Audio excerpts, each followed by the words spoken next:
Bismillahirrahmanirrahim. Assalamualaikum warahmatullahi wabarakatuh. Perkenankan, saya Arumora Sasi. Di sini saya akan menyampaikan bisnis proposal, yaitu bisnis warung kopi sastra, untuk memenuhi UTS pengantar bisnis dan manajemen. Nah, table of content dari bisnis proposal ini yaitu 1. Profil perusahaan, 2. Latar belakang bisnis, 3. Penjelasan produk, 4. Proses bisnis, 5. Perencanaan marketing, 6. Proyeksi finansial, dan yang terakhir data penunjang. Nah, untuk profil perusahaan, yaitu Warung Kopi Sastra, ini adalah sebuah kedai kopi yang menyediakan kopi tradisional dari berbagai daerah di Indonesia, jajanan tradisional, serta buku bacaan. Warkop ini rencananya akan buka di dekat perkantoran yang dijalankan oleh 1 orang karyawan dan 1 orang pemilik. Nah, untuk latar belakang dari bisnis Warkop Sastra ini, yaitu adanya peluang usaha yang besar di bidang kopi. Seperti yang dapat kita lihat, penikmat kopi Indonesia meningkat dari tahun ke tahun. Penjelasan produk yang akan dijual, yaitu produk yang ditawarkan oleh warung kopi sastra adalah sebagai berikut. Ada kopi tradisional, jajanan pasar, serta buku bacaan. Kopi tradisional ada kopi tubruk, kopi jos, kopi takar, kopi kop, kopi talua, kopi tarobang, kopi saring, dan kopi ijo. Jajanan pasar ada klepon, onde-onde, lemper, dadar gulung, nagasari, kue cucur, kue talam, senil, serambi, lumpia, kue putu ayu, serta wajik. Dan untuk buku bacaan yang bisa dibaca di tempat, ada buku fiksi maupun non-fiksi.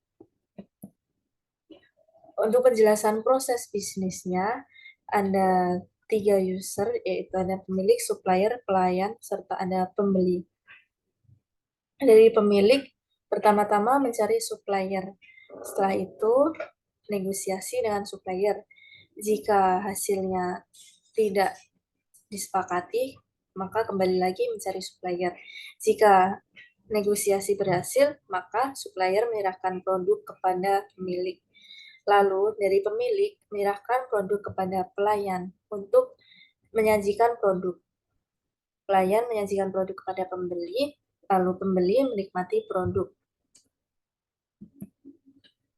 Perencanaan marketing dari bisnis ini yaitu 1. Menggunakan iklan di Facebook Ads. 2. Membuat tawaran dan promo menarik. 3. Memanfaatkan influencer untuk memperluas jangkauan target pasar. Dan yang kelima, membuat konsep warkop yang estetik serta instagramable. Untuk perhitungan proyeksi finansialnya, yaitu ada modal awal, ada sewa tempatnya sebesar 2 juta, renovasi 25 juta, equipment warkop ada 78 juta, biaya rekrutmen 150.000, biaya pemasaran 5 juta, totalnya 110 juta 150.000 rupiah.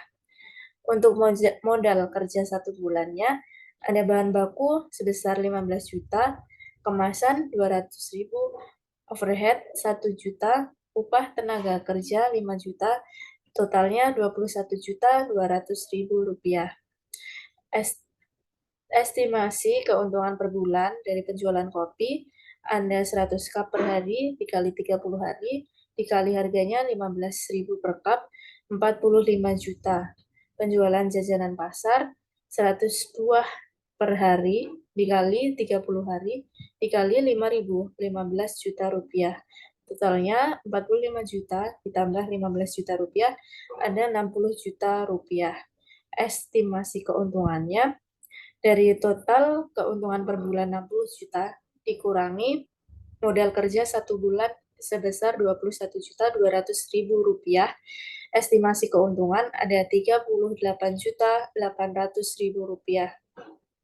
Untuk ROI-nya dari estimasi keuntungan dibagi modal awal estimasi keuntungan sebesar Rp38.800.000 dibagi setoran awal sebesar Rp110.150.000, hasilnya sebesar 35%.